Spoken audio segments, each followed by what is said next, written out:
So, like I said, we're going to have a joint BBR Recompete session today. We're going to be recording and we're going to post these up onto our YouTube. We're going to post them on our SharePoints and our member sites in case folks aren't able to join today. We're really excited to have Mr. Toby Rittner on the line. He's our presenter. And so I'm going to do a bit of introduction to him and then he's going to present and we're going to have Q&A. So I will just go ahead and present and introduce. So we've got Toby Rittner from the Council of Development Finance Agencies on the line. It's a national association dedicated to the advancement of development finance concerns and interests. It was formed in 1982 with the mission to strengthen the efforts of state and local development finance agencies to foster job creation and economic growth through tax exempt and other public-private partnership finance programs.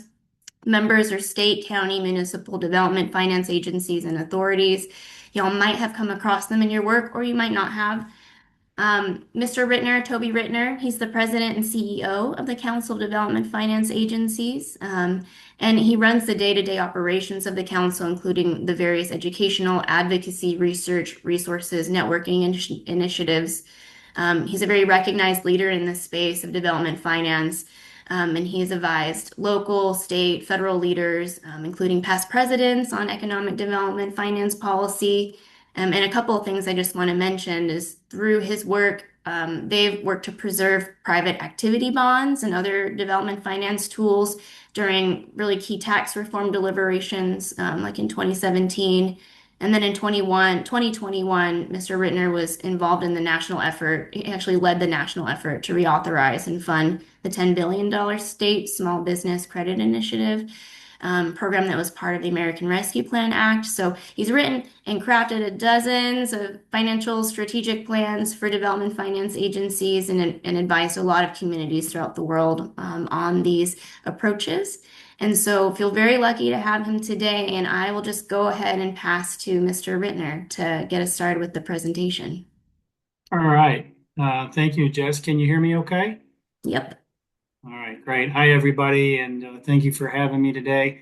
I can promise you that the presentation you're about to receive is probably a little bit different than anything you've ever had before, because I'm going to take the next 50 minutes and talk about development finance. So hope everybody brought a calculator. TI-85 or better will be required for this class. I know I just gave you all high school flashbacks to your TI-85 time, but I'm going to talk about development finance. I'm going to go really quick through a bunch of tools. The purpose of this is not to necessarily teach you everything about these tools that exist in the toolbox, but is to paint a picture of what the capital continuum looks like and how capital is important in our economic development efforts. Like Jess said, I've been doing this a long, long time. And this is sort of my way of presenting finance to people that maybe aren't, overly comfortable or familiar with this topic. If you do know some of this stuff, awesome. And I'm happy to hear that. If you don't, I hope I teach you something useful in the next 49 minutes. So let's not talk about CDFA. We can tell you all about that some other time, but let's talk about finance. So when we're talking about development finance, we're talking about this effort in a community to support and encourage and catalyze economic and physical expansion through and physical development, redevelopment, by infusing capital into projects and deals that make them happen. If you think about a bank has a very singular end goal, and it's to A, to get paid back, but B, to make profit. And banks are really important, and we have the best banks in the world here in the United States. But development finance is different. While we're looking out for getting paid back and hopefully making a profit off of our investments, our focus is to look at the health of our community and to figure out how do we use our small precious public resources to drive larger private sector investment. So groups that play in my sandbox are development authorities, meaning organizations that issue bonds, they do direct lending, they manage redevelopment, they're federal grant pass-through entities, or they receive federal funding that they infuse into projects to help lever either other public funding or private financing. And so we have about 550 organizations that are members of CDFA and another 10,000 that participate in our activities every year and every day all around the country. So why is it so important that we think about this? It's because we have problems in our communities and we need specific financing mechanisms to drive solutions for those, to be solutions for those problems. I'll give you two really quick examples. One example is a brownfield. A brownfield is a contaminated or potentially contaminated piece of land. Well, we need a very specific tool to help attract capital to that. And so we have to create brownfield financing mechanisms that not only remove the barrier to capital, but get the outside private capital to come flowing. Another example is we have a lot of small business borrowers who don't have access to capital. They can't access traditional capital, maybe because of credit, collateral, or other issues. And so we have to find solutions that unlocks capital for them to eventually allow them to be able to go to those more traditional sources of capital. And you can think of all sorts of different examples of this throughout the economic and community development continuum. Now, the big thing here is that you can't do all of this alone, and partnerships are really critical. So despite it doesn't matter where you are, from Alaska to Texas to the Northeast, these tools all resonate throughout the country and can be used in pretty much every place that we're going to talk about. So it's important to identify development partners, folks and entities that have access to this type of capital or have the powers or authorities to access this type of capital. All right, here's your wonky slide of the day. Debt, equity, credit. These are all the types of terms we use: short-term capital, long-term capital, planning capital, technical assistance capital, credit enhancements, all these different terms. Really, at the end of the day, what you're trying to figure out is there is an investor on the other end, there is a business on the other end, there is a developer on the other end, or there might even be, people, industry like manufacturers or retail clusters that are on the other end of what you're doing, and you're trying to meet their needs by unlocking capital to help them move forward with further and greater private side investment. So what are the tools? Don't worry, I'm not going to lecture on all of these because I think you probably hang up at about 45 minutes from now.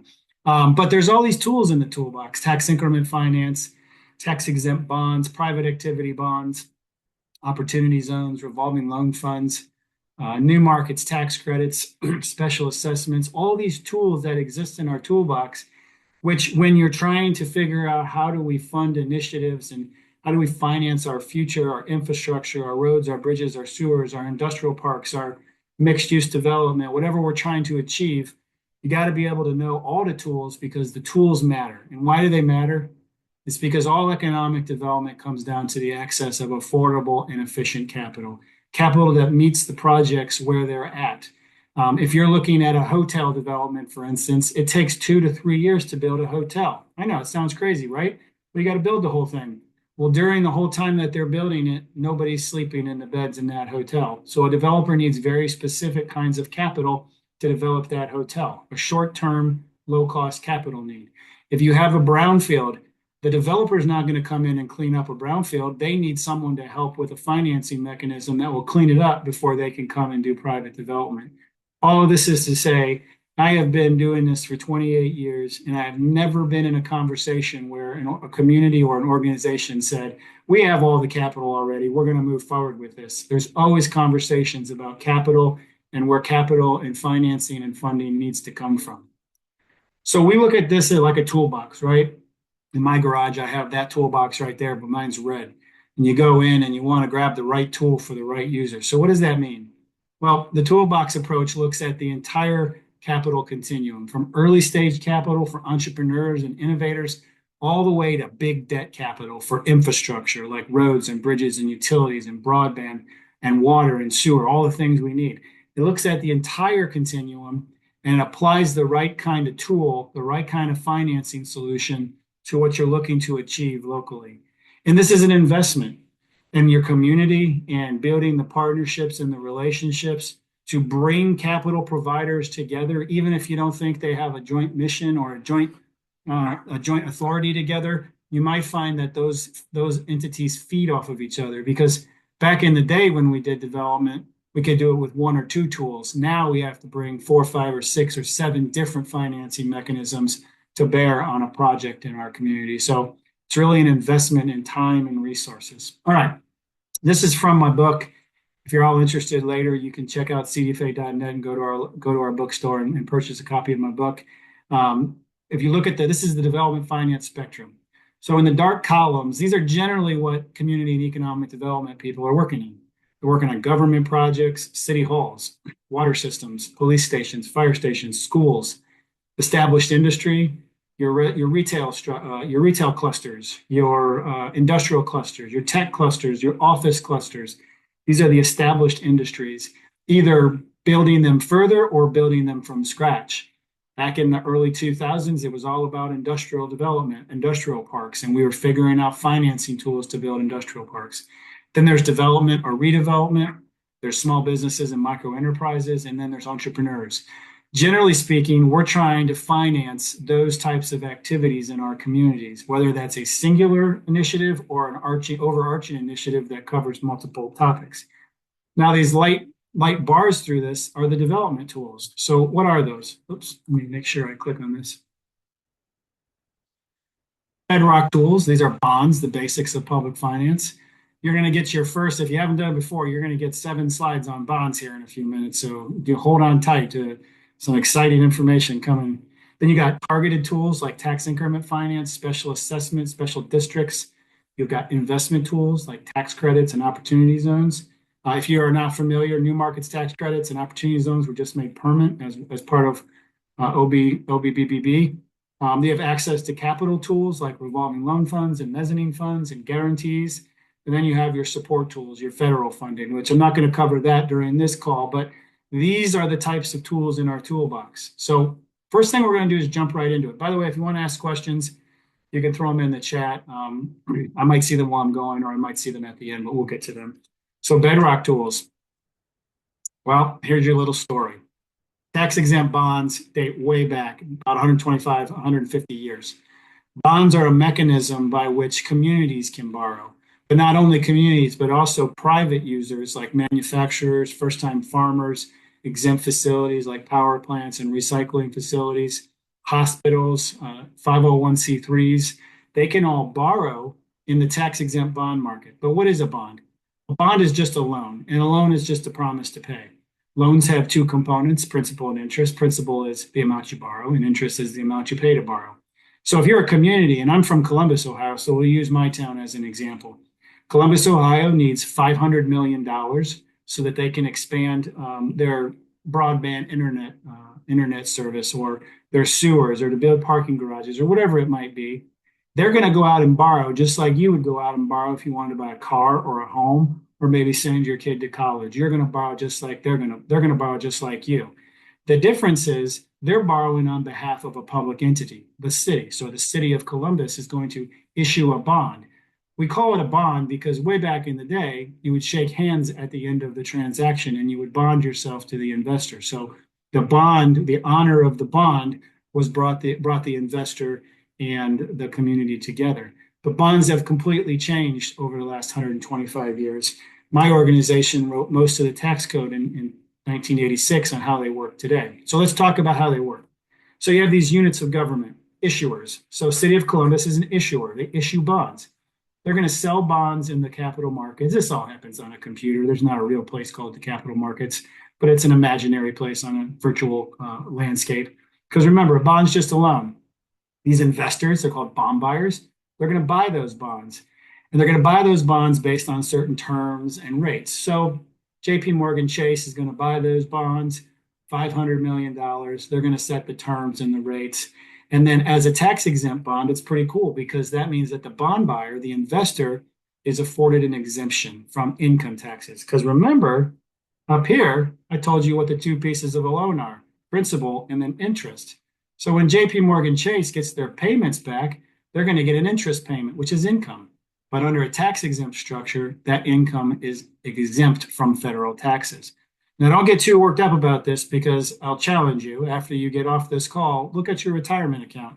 Every single one of you owns tax exempt bonds because your money manager or your 401k or your simple plan or your IRA all buys tax exempt bonds, just like JP Morgan Chase would buy tax exempt bonds.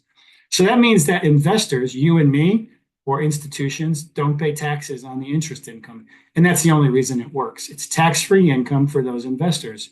So Chase bought $500 million of debt from the city of Columbus. They're going to get paid back $580 million 500 million is the principal and 80 million is the interest, and that's income, that's tax-free income for Chase.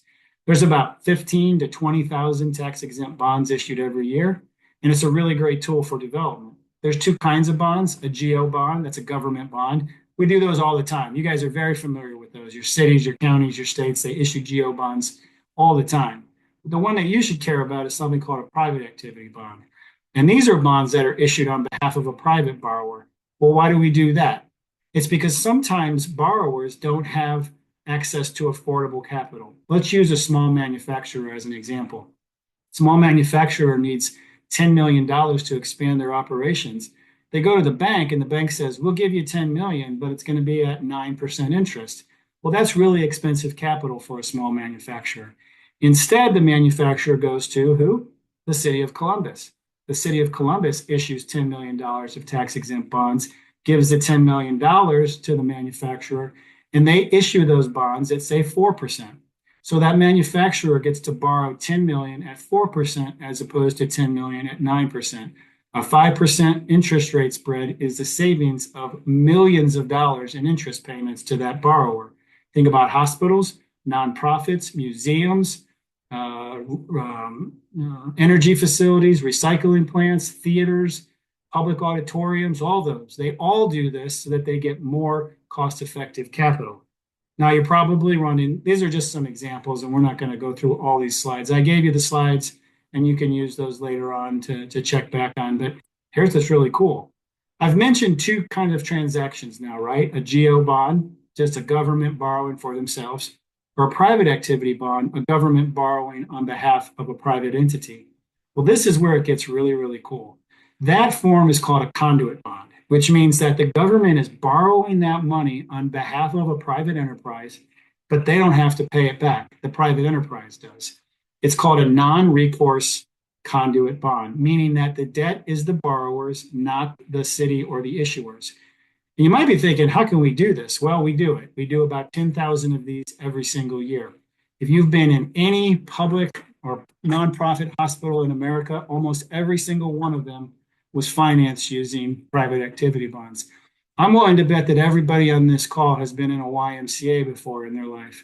Nearly every single YMCA is financed using private activity bonds.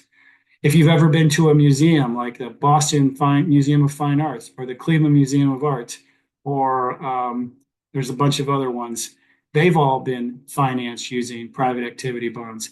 And the reason we do that is so that that borrower can access more affordable and efficient capital. That is 7 slides on bonds. I'm not sure I could do that much faster and actually teach you anything.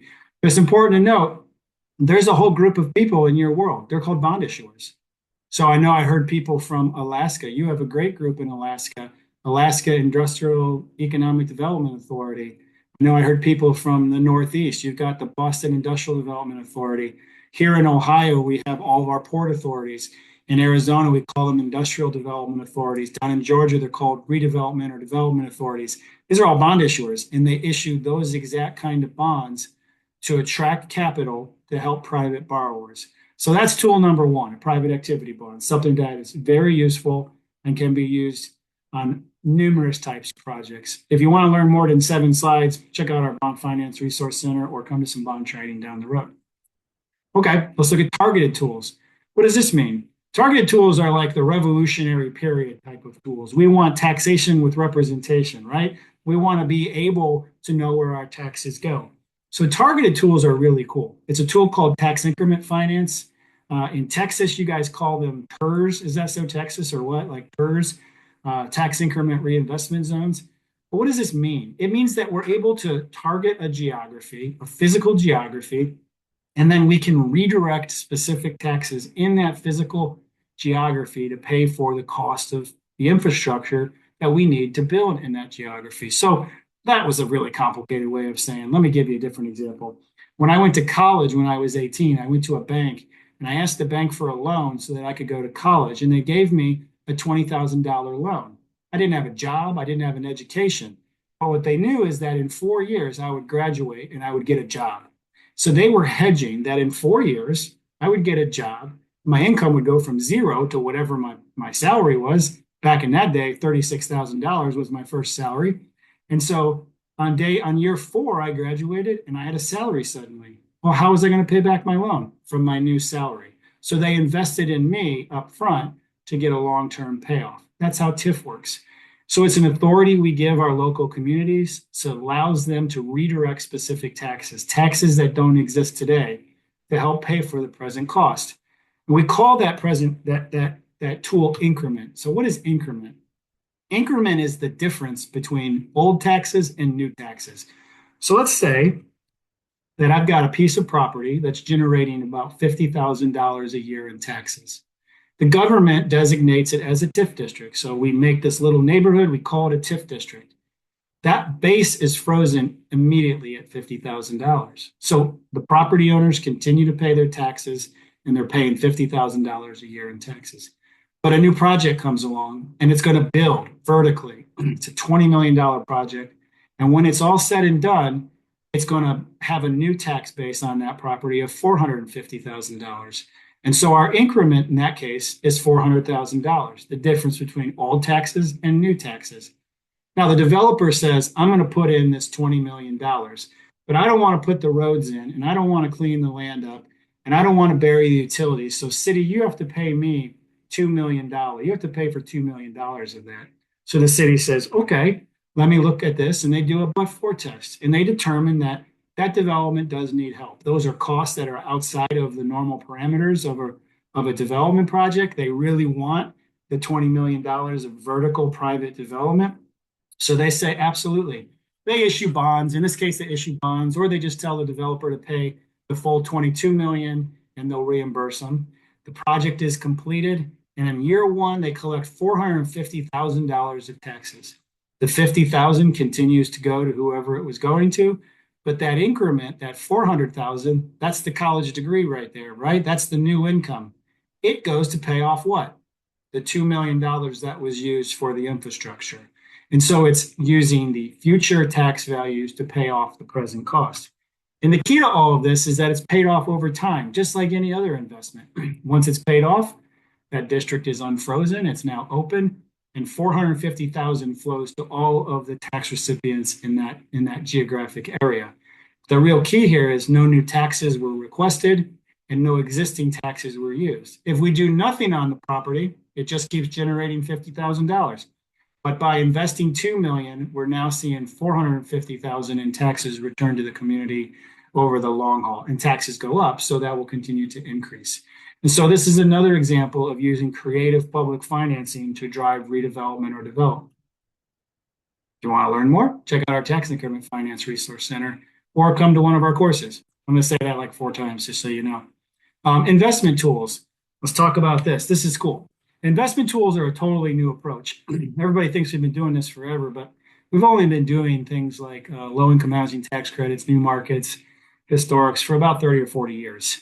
Investment tools are unique because we have these areas of our communities, pockets, that just have seen no historical investment. They don't have any income. They don't have a lot of economic activity. So why would a traditional Main Street investor want to invest in a place like that? That's asking probably too much of them. So we have to incentivize it. So we created these tools that encourage outside investors to invest in our communities. We have 3 major federal programs: the low-income housing tax credit, the historic rehabilitation tax credit, and the federal new markets tax credits. This has become a very popular financing tool. Let's talk a little bit about taxation. So how does a tax credit work? You might think you know how it works, but it works a little bit differently than you probably think. So, all right, here you are, back to accounting class from your freshman year. Taxable income, right? This is the portion of your income that is subject to taxation. Let's say I make $110,000 a year. It's not all subject to taxation because I contributed to my 401k, or I was in an HSA, or I did some other tax, pre-tax deduction, right? So I did all those and I lowered my taxable income to $100,000. I then have something called tax deductions. These are things that happen when I'm filling out my taxes, like mortgage interest tax deduction, the standard or itemized deduction, child, I have 3 children, so child tax credit, I get that deduction out of there. Further lowers my taxable income. Then I have my tax rate, which in this country it's a blended tax rate, but we're not going to get into that. That's the 200 class at college. And so when I do all my math, I factor my taxable income, my deductions, and my tax rate. I get what's called a tax liability. This is important to know because then I have two choices. I either paid too much taxes and I get a check. Yay, we're all happy. We spend it 3 times on everything we need in our house. Or bad news, I didn't pay enough taxes and I got to write Uncle Sam a check for $1,000 or $2,000. Now, I'm using us as example, just everyday normal people. But imagine that you were a big institution like Prudential, big, huge insurance company. And at the end of the year, you did your taxes and you find out that you owe Uncle Sam $100 million in taxes. Well, Prudential doesn't want to write a check for $100 million to Uncle Sam. They want to figure out how to not pay those taxes. So what they do is they go out and they look for investments and they invest in new markets transactions, historic transactions, or low income housing tax credit transactions. In return for their investment, they get a piece of paper called a tax credit. They do that so many times that they earn $100 million of tax credits that they then apply to their liability. Therefore, they pay no taxes, but they have invested in projects all over the country in places where investment would not normally happen. Now, you might be taken aback by this, but when you hear people like Warren Buffett or Jeff Bezos or whoever say that they don't pay taxes, it's because they use this system. But they're not the only one. Every single financial institution, every insurance company, all sorts of syndicated markets of investors, as well as wealthy individuals who have excess tax liability. And this is great because Prudential had $100 million of tax liability, but they didn't just invest in a couple projects. They invested in so many because they needed to earn those tax credits that we now have Prudential investing in the hardest of the hardest areas in rural America, in our urban places that need revitalization, and they're investing into projects at very, very affordable rates. So they're allowing that project to attract really affordable capital. And they're getting their tax liability cleared up along the way. This is done thousands of times every year, 20, 30, 40 million, 30,000 times a year all over the country for the hardest of the hardest communities where need and investment is desired the most. Now, here's what's really great. I wanted to get to this slide. The new markets tax credit, I wanted to make sure you saw this slide. So some of you might have heard of this. This is how old I am. I went to the very first ever Treasury meeting on new markets tax credit when the bill was passed. I'm just going to tell you this fun story because I think people like fun stories. Way back in the day, we used to have what was called a peaceful transition of power, right? The old president would meet the new president on the steps of the White House. They would shake hands and the wives would hug or the first ladies would hug and everybody would be happy. Well, when President Clinton walked out onto the steps and President Bush came up, they shook hands, and there's a tradition where the incoming president asks the outgoing president, is there anything I can do for you? Now, this is fact because I heard straight from the horse's mouth when I learned this at the first Treasury meeting. And President Clinton said to President Bush, will you make sure that you make new markets tax credit my legacy? See, what most people don't know is it was just passed 30 days before President Clinton left office. He had been working for 4 years to get it passed by Congress. And so President Bush said, absolutely. President Bush became such a big fan of the new markets tax credit program that he championed it. I got to go to the first event ever that he spoke at to welcome the program. And ever since then, we've been on these rolling cycles. Well, here's good news. Under OB3, new markets tax credits were made permanent, and they are now a permanent piece of our landscape. So if you've never participated in this industry, get involved. Right now is the time. Every year, Congress, every year, Treasury will award $5 billion in tax credits. It's no longer an if, it's a will happen every single year. That was one of the big things that we got done in OB3. We also got opportunity zones made permanent in OB3. My organization was pretty active in both those lobbies. And so really good time to learn about the tool and to get more involved in it. And what do? They finance everything: charter schools, healthcare facilities, performing arts centers, waste management, renewables. manufacturing studios, substance abuse treatment facilities, companies. New markets tax credits is the most flexible financing tool in our toolbox because it can finance nearly everything in the economic and community development landscape. So really important take home is to maybe learn more and get excited about new markets. Again, like I said, I'm going to tell you this every time. Check out our Tax Credit Resource Center or come to a training and learn more about it. All right, our last section before I get into sort of next steps for you all is access to capital. I know you're all working in these big, coalitions and these big consortiums, and so small business development is probably something that you're thinking about as part of these efforts. Let's keep in mind that small businesses still remain the economic engine of this country. If COVID taught us anything, it was how much we need our small businesses and how important they are to our communities. Since COVID, there's been an extra and more elaborate effort to support small business capital, but we still need more. And so we need tools that drive access to capital. Now, what does that mean? There's two ways to look at access to capital. The first is there are a whole bunch of small businesses and entrepreneurs that simply do not have access to capital. They're the usual people that you would imagine. They are people that are discriminated against, so people of color, women, veteran-owned businesses, businesses owned by disabled people, businesses owned by people in rural places that may not have the required education that a lender might want. And so you've got all these people who just don't have access to capital. But there's another meaning to access to capital, and this one's probably more important for this group. And it's, yeah, Toby, I could probably go to the bank right now and get a loan for $500,000 to start my small business or to support my small business, but it's going to be really expensive capital. And when you saddle a small business or an entrepreneur with really expensive capital, they worry more about making their debt service payments than they do about running their business. And so access to capital can also mean access to affordable, efficient capital. That's where we come in. Development finance authorities operate a whole bunch of different access to capital programs like revolving loan funds, mezzanine funds, loan guarantees, linked deposits, collateral support, and micro enterprise. Now, that's a lot to learn. You're only going to learn about one for about 5 slides. But these are the tools that unlock capital so that it's affordable to borrowers like me, so that I'm not getting saddled with a 9 or 10% interest rate. I'm getting a 4 or 5% interest rate because I'm going through a development finance agency. All right, so what's a revolving loan fund? Well, I'll give you your statistic of the day. I bet nobody on this call can tell me how many revolving loan funds there are in the United States. I'll let it sink in.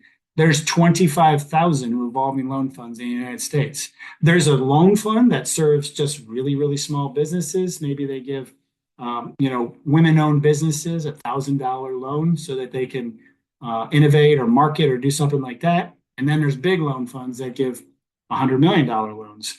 What we're trying to focus in on are the ones in the middle, traditional loan funds that lend to small businesses and entrepreneurs at affordable and efficient rates. What does that mean? It means that community starts a revolving loan fund. They make loans out to small businesses. Those small businesses pay principal and interest payments just like you and I would on a loan. But all of that capital goes back into the fund and it continues to revolve. And we keep doing that and we keep building the fund and we keep lending it out. We keep getting payments back in, we keep lending out. That's why it's called a revolving loan fund. I saw there was someone from the EDA on the call today. The EDA, correct me if I'm wrong, there's about 550, maybe less, EDA revolving loan funds all around the country. It was a perfect example of how revolving loan funds are functioning. EDA seeded those loan funds. So EDA gave them the money to start those loan funds. And now those communities are lending to borrowers, receiving principal and interest payments, and replenishing their funds. So there's a perfect example of where our federal government actually does a really, really good job of supporting small business development. But EDA is not the only one. Other federal agencies fund loan funds, but by and large, loan funds are funded by state and local government, foundations, banks, bond issuances, and all sorts of other ways. And the idea is once you seed or capitalize that fund, it becomes what's called evergreen, meaning it lasts forever because you continue to have principal and interest payments coming back in to help fund more loans going out. Now, keep in mind, we're not here to compete with banks. If a borrower can go and get a loan at a bank and it's a fair rate, then we want them to go there. We're there to work with the businesses that need affordable, efficient, and flexible capital. So interest rates need to be competitive, but not 0%, but they can't be 10%. They need to be somewhere where they're still efficient and effective. And then revolving loan funds operate just like a bank. They have all the same steps of credit analysis all the way to workouts. And then if you've ever seen one revolving loan fund, you know that they do a lot of work with their small businesses to make sure they're successful. The last piece about this is if you all get into launching or building RLFs, you've got to be really good at it. If you go to a bank and get a loan can possibly close a bank can close your loan in, 45 to 75 days. Revolving loan funds need to be as efficient. So they have to be flexible, adaptable, aggressive, and efficient. I mean, you got to run them with a real high level of expertise. So that takes me through kind of the tools. But what I wanted to talk to this group about, I got to say my line. You want to learn more, Revolving Loan Fund Resource Center, or come to one of our trainings. We have training on all of this. Let's talk about implementation. Everything I just told you was way too fast and way too much information. All I want to do is get some key concepts, kind of rattling around there. You're all moving forward with really big initiatives, and I know capital and funding is a big piece of what you're trying to look for down the line. But let's think about what we're doing here. Raise your hand if you are a planner. So I have a planning degree from Ohio State. I teach in the planning school. I teach in the planning school at Carnegie Mellon as well. It's a public policy school, but I teach planning. And I was a planner for a few years, and I would go to my community and I would plan, and they would have these beautiful plans, right? These like 40, 15-inch thick plans with beautiful pictures, and their future was laid out for them. And I'd say, that's so beautiful. But I made the mistake one time at a meeting saying, how are we going to pay for this? And what I learned over the last 28 years is that very few communities have a financing plan to go along with their economic or community development plan. So they have these really great, beautiful visions. They've spent thousands of dollars crafting these visions. They have the pictures, they have the zoning overlays, they have the code enforcement, they have the utility plans, they have all of it mapped out in GIS. But the thing they don't have is any of the financial resources mapped out. So we talk a lot about how do you be successful. And our approach is to first look at other development authorities. This is the Colorado Housing Finance Agency. They are one of the best development authorities in the country, probably top 3, maybe top 1 right this second. But if you go to their website, they offer all these different financing programs. This is their taxonomy. This is their approach: loans, tax-exempt bonds, access to capital, tax credits, food financing, other programs. It doesn't even capture their housing programs, right? So it's just an example of a way that you think through. You have goals as a state, as a coalition, as an organization. How are you going to finance those goals? But what I really want to talk about is strategic finance planning. This is something that we do, but other groups do as well. And this is that concept that connects your physical and economic development plan with financing strategies. So we get a lot of communities that come to us and they say, we want to support small businesses. And we're like, that's a great idea. You should start a revolving loan fund. Oh, no, we can't do that. Man, that'd be like, we can't lend to borrowers. Okay, well, then how are you going to support them? Because capital is a small business's number one need. Or we'll have an organization come to us and say, we really want to be the brownfield redevelopment organization. And we'll say, awesome, go get an EPA grant to start a brownfield revolving loan fund up. No, we can't do that. That would be too much work. They don't manage TIF. They don't issue bonds. They don't align the tools with what they're trying to achieve in their economic or physical plans. So thinking about how you do strategic planning. I wanted to give you a couple examples because maybe some of you are thinking about this. And this is not a plug for us because you can use any kind of organization for this. But we've done this over the last 20 some years. We've done CDFA strategic plans, the Lorain Port Authority near Cleveland and Lorain County. We did the Detroit Wayne County Port Authorities. And then one I really love is Arizona Finance Authority. We did their strategic development finance framework, aligning their finance programs with their realities of their community. But the one we're most proud of is this is the Development Finance Authority of Summit County, Ohio. So this is Akron, right? I might be in Ohio, but I just have a couple Ohio examples because we got lucky and got to work with these communities, but we've done them all over the country. But this is a really good example. In 2010, they asked me to come in and advise on where they were having problems in their capital continuum. It resulted in me writing their first ever strategic financing plan. And the idea was that they had goals for what they wanted to achieve as an organization. They wanted to do more clean energy finance. They wanted to do more manufacturing finance. They wanted to be in charge of redevelopment in the downtown of Akron. They wanted to do more nonprofit finance, helping their hospitals, their community centers, their YMCAs.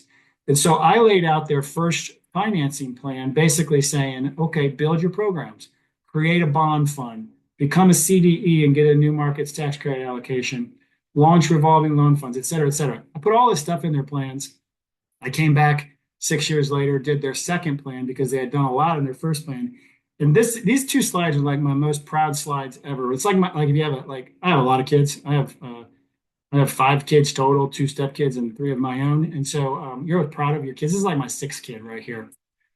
Check these guys out. This is Akron, Ohio. This is one of the hardest hit economically distressed places in America. And these guys are just amazing. So they launched their jobs and investment fund. It's a bond fund. It's got $150 million of bond capital moving in the community. They launched their conduit bond program. So they're doing direct investment bond issuances and conduit bond issuances. They launched their PACE bond program. So now they're issuing bonds based on property assessed clean energy transformation, which is amazing. I mean, just absolutely awesome. Then they launched the development fund of the Western Reserve. This is their CDE. Well, the CDE got a new markets tax credit allocation, and they just won another one last year. So now they're doing community development, attracting investment by selling those credits out into the market. They launched their Western Reserve General Loan Fund for small businesses. Look at this program, Minority Contractor Capital Access Program. They wanted to build more minority contractors. You know, when you're in a community like Akron, which is, I think it's minority majority, meaning that the African American population is larger than the Caucasian. They wanted to say, hey, we've got to figure out a way of building more minority contracting businesses. So they created a program to encourage minority contractors to grow and to get more experience so they could do more in the community. Then they launched the Akron Resiliency Fund. And then just a couple of years ago, they launched the Summit County Affordable Housing Trust Fund. It's important to note, this organization, when I met them in 2010, they had 3 employees and were doing 1 or 2 bond deals a year. Incredible that just 10 years, 12, 15 years later, they are the model. And I know you're all looking for models. I'm not telling you to go do all this. What I'm saying is that if you've got goals for your consortiums and your coalitions, you got to align those goals with capital. They can't just be goals. They've got to be aligned with the realities of where capital and financing comes from. So these guys are just really, really good.